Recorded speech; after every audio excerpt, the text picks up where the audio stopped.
Bonjour à tous, bienvenue sur ma chaîne Fleur de Sel.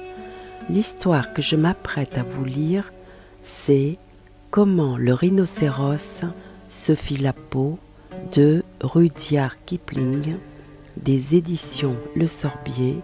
Laissez-vous emporter et plonger dans ce conte de gourmandise à croquer.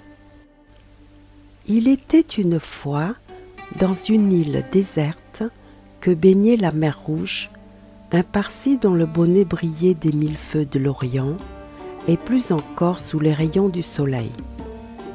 Ce Parsi, au bord de la mer Rouge, ne possédait rien d'autre que son bonnet, son couteau et un fourneau, de ceux qu'il ne faut jamais, au grand jamais approcher. Un jour, il prit de la farine, de l'eau, des raisins secs, des prunes, du sucre, que sais-je encore, et se prépara un gâteau qui avait 2 pieds de large et 3 de haut. C'était vraiment un comestible supérieur. Ça, c'est de la magie. Et il le posa sur le fourneau, car il avait le droit de le faire, lui, puis le laissa cuire et recuire jusqu'à ce qu'il fût parfaitement doré et sentit si bon qu'on en aurait pleuré. Mais, juste au moment où il allait le manger, déboula sur la plage un rhinocéros venu du désert absolument inhabité. Il avait une corne sur le nez, des yeux de cochon et bien peu de savoir-vivre. À cette époque, la peau du rhinocéros était bien tendue de partout, sans un faux pli. Il avait exactement l'allure du rhinocéros de l'Arche de Noé, sauf qu'il était bien plus énorme, évidemment. Mais enfin, il manquait déjà de savoir-vivre. Il en manque encore. Il en manquera toujours. Il dit « Quoi ?» Aussitôt, le Parsi planta là son gâteau pour grimper précipitamment au sommet d'un palmier, n'ayant sur lui que son bonnet toujours brillant des 1000 feux de l'Orient, et plus encore sous les rayons du soleil. Du bout du nez, le rhinocéros renversa le fourneau et le gâteau roula dans le sable. Le rhinocéros le piqua du bout de sa corne et le mangea avant de regagner, la queue toute frétillante, le désert absolument inhabité qui touche aux îles de Mazandéran et Socotra et au promontoire de l'équinoxe majeur. Alors le Parsi descendit de son palmier, remit le fourneau sur ses pieds et récita le sloka suivant. Puisque vous ne l'avez jamais entendu, je me fais un plaisir de vous le rapporter. Tu as pris le gâteau, doré sur le fourneau, tu t'en cuiras, gros lourdeau. Croyez-moi, ce n'étaient pas des paroles en l'air. 5 semaines plus tard, il y eut une vague de chaleur dans la mer Rouge, et tout le monde se débarrassa d'autant d'habits qu'il le pouvait. Le Parsi ôta son bonnet, et le rhinocéros enleva sa peau, la jeta sur son épaule et descendit à la plage pour prendre un bain.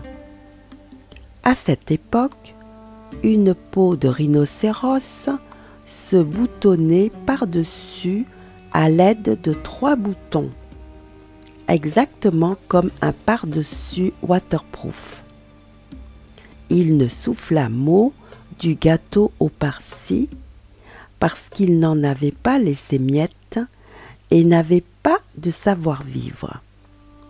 Il n'en a toujours pas. Il n'en aura jamais.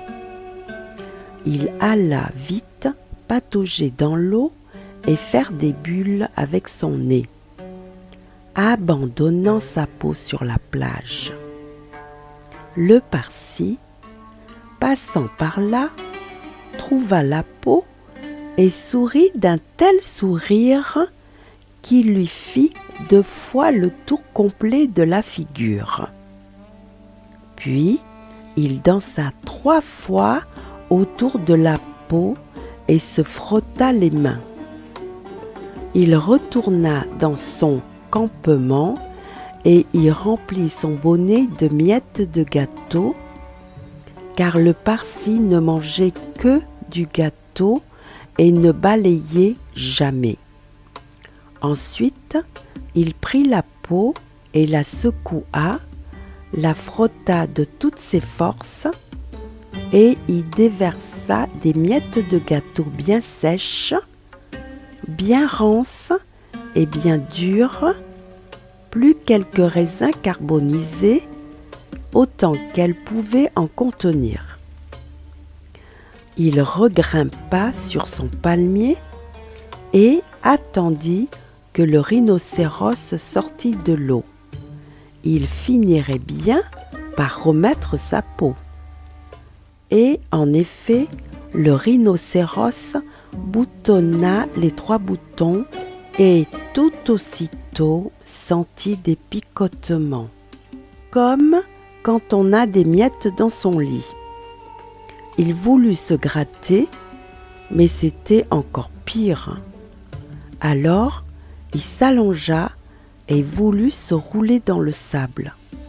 Il roula, puis boula, puis déboula. Mais plus il roulait et boulait, plus ça le démangeait. Alors, il courut jusqu'au palmier et voulut se frotter. Il se frotta, se gratta, se refrotta et se regratta tant et si fort que sa peau fit un grand pli au-dessus des épaules, un autre pli en dessous, là où étaient les boutons, mais les boutons avaient sauté depuis belle lurette, et plein de petits plis tout autour des pattes. Son humeur s'assombrit, mais cela n'empêche pas les miettes qu'il avait sous la peau de continuer à le démanger. Toujours en colère, il rentra chez lui et continua de se gratter de plus belle.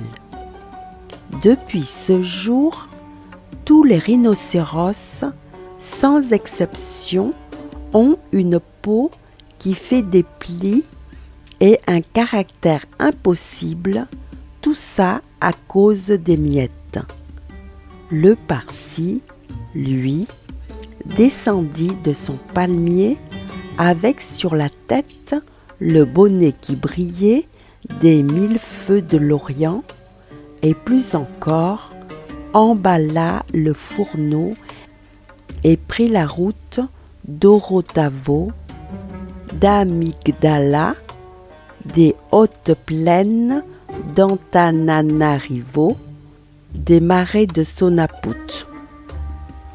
Tout près des îles Socotra et du golfe arabique se trouve l'île du Parsi. Mais au lointain midi de Suez, il fait beaucoup trop chaud pour aller le saluer pardi. Et voilà, c'est fini. À bientôt les amis.